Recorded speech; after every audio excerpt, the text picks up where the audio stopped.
বন্ধুরা দেখো, আজকে মাদার্স ডে উপলক্ষে আমি পায়েস বানাবো। এই পায়েসটা আজকে আমি হাঁড়িতে বানাবো না, আজকে এই পায়েস বানাবো কুকারে।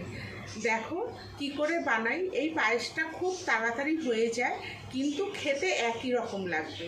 দেখো আমি কি করে বানাই। দেখো দুধটাকে আমি আগে থেকে জাল দিয়ে নিয়েছি তেজপাতা দিয়ে। এই যে তেজপাতা দিয়ে আমি আগে থেকে দুধটাকে জাল দিয়ে নিয়েছি। আর লাগবে এই যে চাল, গোবিন্দভোগ চাল, এটাকে আমি ধুয়ে নিয়েছি। আর লাগবে কুকার। এবার আমি এই চালটাকে কুকারের মধ্যে দিয়ে দুটো সিটি দিয়ে আমি সিদ্ধ করে নেব।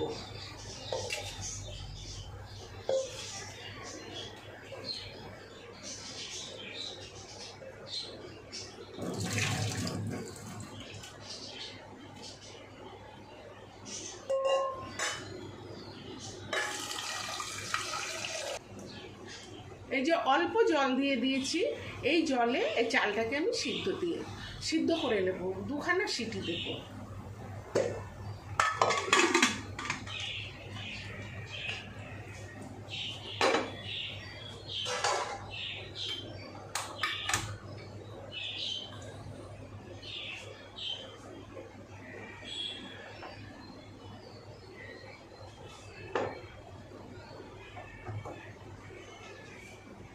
আমি কুকারটা বসিয়ে দিয়েছি।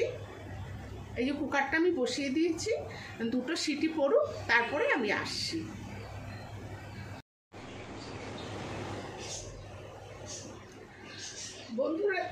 বন্ধুরা দেখো, আমি দুটো সিটি দিয়ে এই যে ভাতটাকে করে নিয়েছি, গোবিন্দভোগ চালের ভাতটাকে। এই যে চালটাকে আমি সিদ্ধ করে নিয়েছি। দেখো এরকম হয়েছে। এবার আমি ওভেনটাকে ধরিয়ে দিই।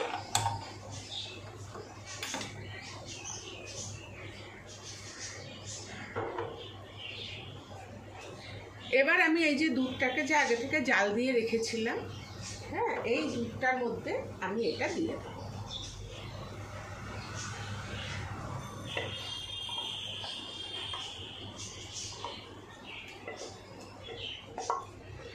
খুব তাড়াতাড়ি হয়ে যায়, এটা কোনো ঝামেলা নেই, চটজলদি হয়ে যায়।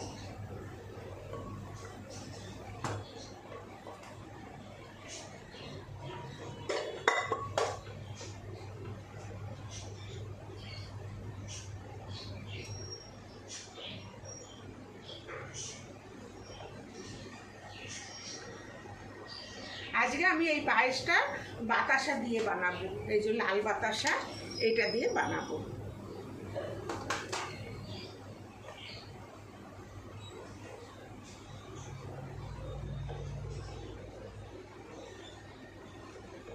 পাঁচ মিনিটও লাগে না এই পায়েসটা হতে, শুধু এই চালটা সিদ্ধ হতে যতক্ষণ, দুটো সিটিতেই হয়ে যায়।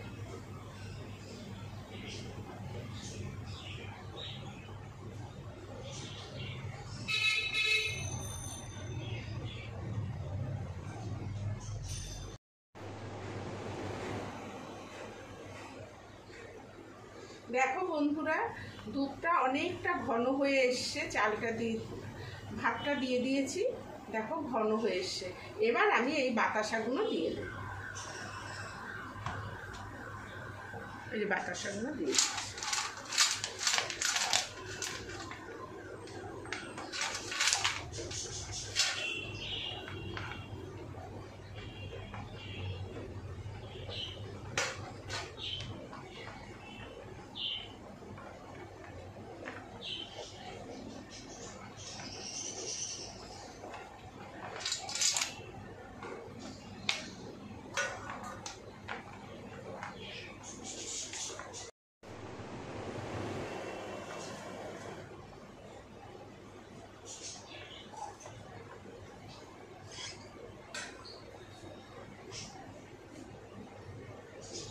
বন্ধুরা দেখো অনেকটা ঘন হয়ে এসছে।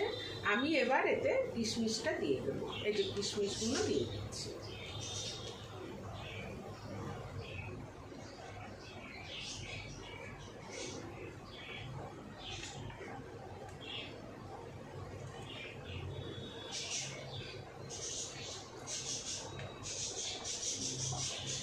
নামিয়ে দেব।